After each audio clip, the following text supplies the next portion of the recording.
Morning, everyone. It is, Thursday, I think. We're in Leviticus chapter 25, reading from the 1980s version of the New International.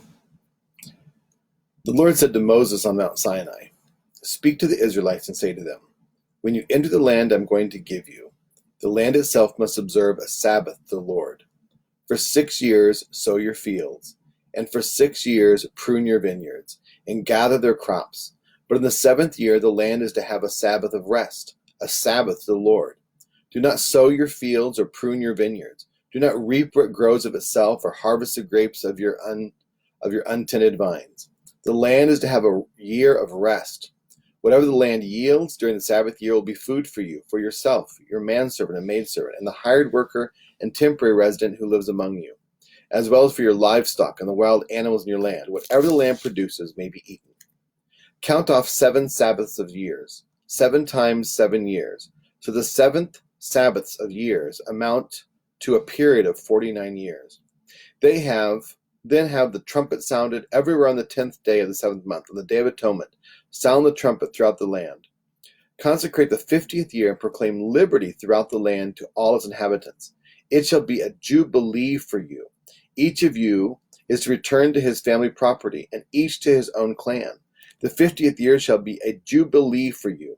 Do not sow, and do not reap what grows of itself, or harvest the untended vines. For it is a jubilee, and is to be holy for you. Eat only what is taken directly from the fields. In this year of jubilee, everyone is to return to his own property. If you sell land to one of your countrymen, or buy any from him, do not take advantage of each other. You are to buy from your countryman on the basis of the number of years since the Jubilee, and he is to sell to you on the basis of the numbers of years left for harvesting crops. When the years are many, you are to increase the price, and when the years are few, you are to decrease the price, because what he is selling you is the number of crops. Do not take advantage of each other, but fear your God. I am the Lord your God. Follow my decrees and be careful to obey my laws, and you will live safely in the land. Then the land will yield its fruit, and you will eat your fill and live there in safety. You may ask, what will we eat in the 7th year if we do not plant or harvest our crops? I will send you such a blessing in the 6th year that the land will yield enough for 3 years. While you plant during the 8th year, you will eat from the old crop and will continue to eat from it until the harvest of the 9th year comes in. The land must not be sold permanently, because the land is mine, and you are but aliens and my tenants. Throughout the country that you hold as possession, you must provide for the redemption of the land. If one of the countrymen becomes poor and sells some of his property, his nearest relative is to come and redeem what his countryman has sold. If, however, a man has no one to redeem it for him, but he himself prospers and acquires sufficient means to redeem it, he is determined the value for the year since he sold it and refund the balance to the man to whom he sold it. He can then go back to his own property. But if he does not require the means to repay him, what he sold will remain in the possession of the buyer until the year of Jubilee.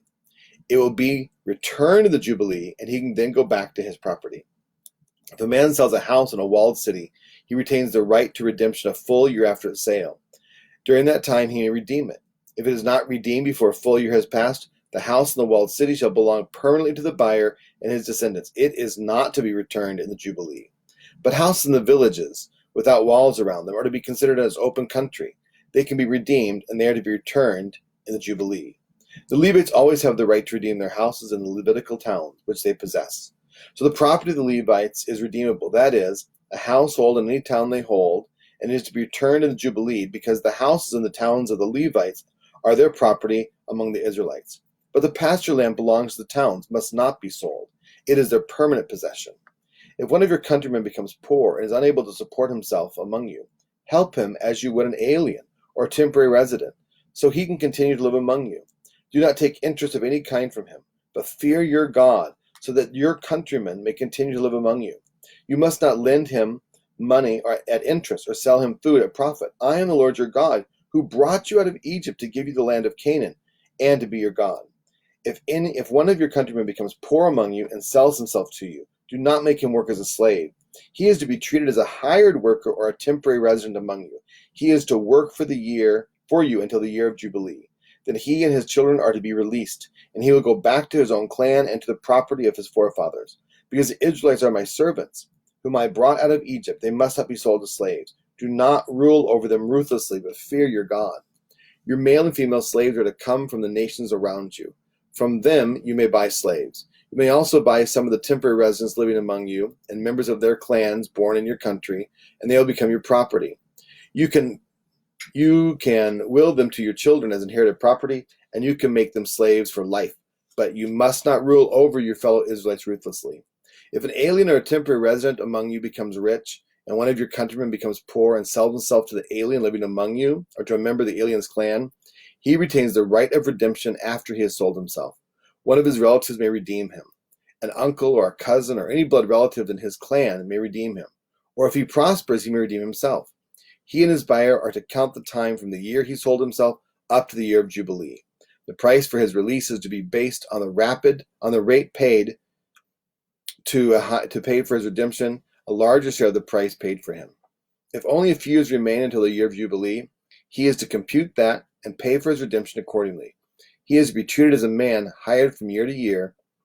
You must not see to it that his owner does not rule over him ruthlessly. Even if he is not redeemed in any of those ways, he and his children are to be released in the year of Jubilee. For the Israelites belong to me as servants. They are my servants, whom I brought out of Egypt. I am the Lord your God.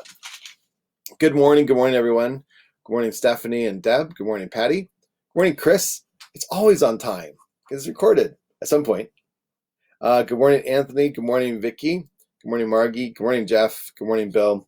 So we're in Leviticus chapter 25, and it's a lengthy chapter because he's going through all these really fine-tuned details. But when I was reading it, a couple things came out to me, specifically this idea of Sabbath rest. Good morning, Pam. And the idea of year of Jubilee. So the 7th year, so you have 6 years, and then the 7th year, you're not to do anything. Like, that's what it says, right? It says the land is to have a year of rest. Whatever the land yields during Sabbath rest will be food for you, for yourself, for your manservant, your maidservant. I'm thinking to myself, that's craziness, right? Can you imagine? You're living in a agricultural society. You're tilling the land, and you know that there are times where you barely make enough every year just to survive. And then he's like, nope, 7th year, do nothing. This is really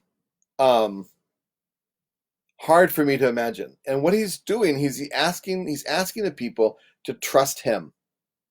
He's asking them to trust him as their God.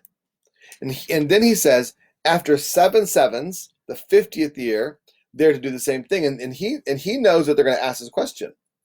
Verse 20, you may ask, what will we eat in the 7th year if we do not plant or harvest our crops? And here's what it says, I will send you such a blessing the 6th year that the land will yield enough for 3 years. And while you're planting the 8th year, you will eat from the old crop and continue to eat from it until the harvest of the 9th year comes. Wow.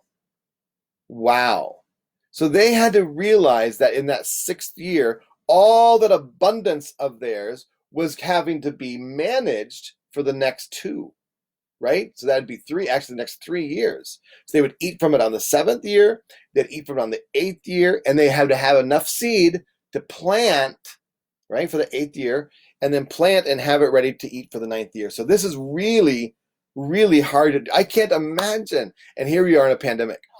So little COVID-19 here. I know I'm a little COVID fatigued, but we are in kind of this time where are not reaping and harvesting. Many of us, I was reading lots of articles of where people are depressed or suicidal, the global, not just the pandemic, but the idea that people aren't having enough food to eat. And I'm asking ourselves, is the earth at rest? Is the earth at rest right now? And I think part of this is just I'm not saying God caused it because I don't believe that, but I do believe that this is a time that the earth is resting from its many labors. Another thing about Jubilee, and we should know this is about the land of Israel. And so I'm a Zionist, and I believe that the Jews belong to Israel, and Israel belongs to the Jews.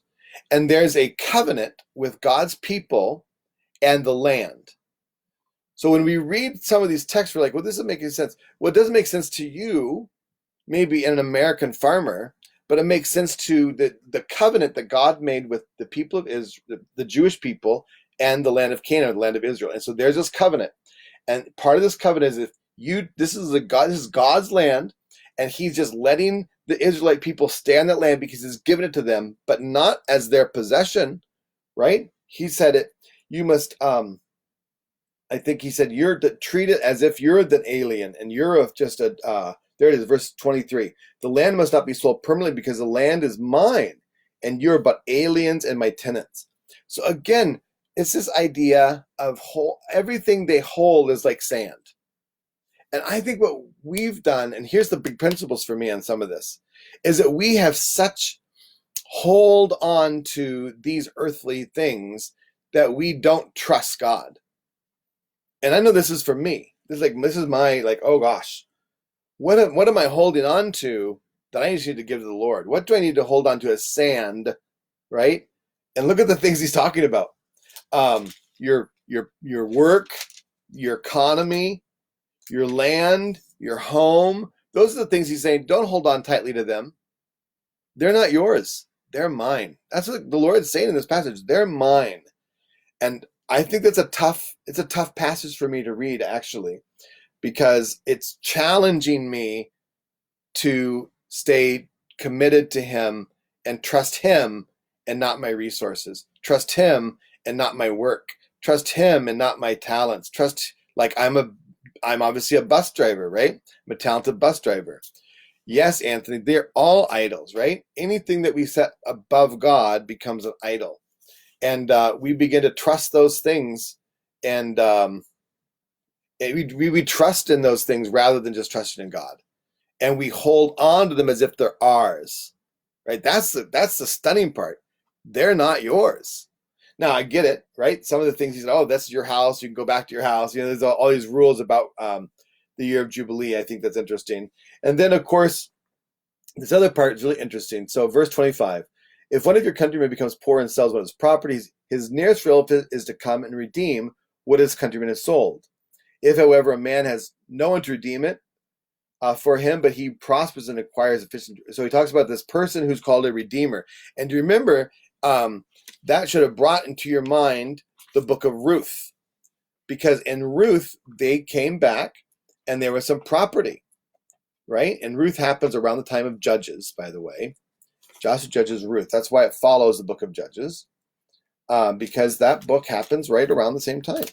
And there's a kinsman redeemer. Boaz is not the next relative. There's a relative above him. But in order to purchase the land, he has to have the women come with him. So look at verse 4, chapter 4, verse of Ruth. He says, on the day that you buy the land from Naomi and from Ruth the Moabitess, you acquire the dead man's widow in order to maintain the name of the dead for his property. At this, the kinsman redeemer said, then I cannot redeem it, because I might endanger my own estate. You redeem it yourself. I cannot do it. Now, in earlier times in Israel, for the redemption and transfer of property to become final, one party took off the sandal and gave it to the other. So that was a method. Verse 8, so the kinsman redeemer said to Boaz, buy it yourself, and he removed his sandal. Then Boaz announced to the people, and so here Boaz becomes, right? So Boaz buys land. He's the redeemer. Where does this redeemer concept come from? Leviticus chapter 25. And then what do we know about this story? It's such a great story, because Boaz then becomes the grandfather of, great-grandfather of King David. And this is in the line of Jesus. So this whole chapter 25 even talks about what we don't hold on to, we can't hold on to, and has some rules that we think, oh, that doesn't relate to me. Yeah, it definitely relates to us, because it all points to Jesus. And Jesus is our kinsman redeemer. He redeems us, and he takes care of us in our Sabbath years. He takes care of us when everything seems to dry up. And that makes me think of just really quickly, because the people faced times where they were in famine, and they faced times where things were bad. And I want to just encourage you with this from Habakkuk chapter 3. It says, I heard and my heart pounded, my lips quivered at the sound, decay crept into my bones and my legs trembled. Yet I will wait patiently for the day of calamity to come on the nation invading us. Though the fig trees do not bud, though the olive crop fails, and the field produce no food, though there are no sheep in the pen and no cattle in the stalls, yet I will rejoice in the Lord. I will be joyful in God, my Savior. The sovereign Lord is my strength. He makes my feet like the feet of a deer. He enables me to go on the heights. Look, if you're in a time in your life where this is happening, right? Where's our produce? Where's our work? Where's our ability to even create work is gone. And the scripture says, I will rejoice in the Lord. I'll be joyful in God. He will make me strong. He will make my feet like that of the deer. He will enable me to go on the heights. God has not abandoned you. And in the seventh year in the seventh Sabbath rest, I'm sure some people thought, oh no, God's going to abandon us. In the year of Jubilee, oh no, God's going to abandon us. Never. He is going to take care of you for those times. He's going to take care of you in any condition. Say to your soul today that you will rejoice because you know that your God will take care of you. God bless you, and we'll see you with Leviticus chapter 26 tomorrow. Bye-bye.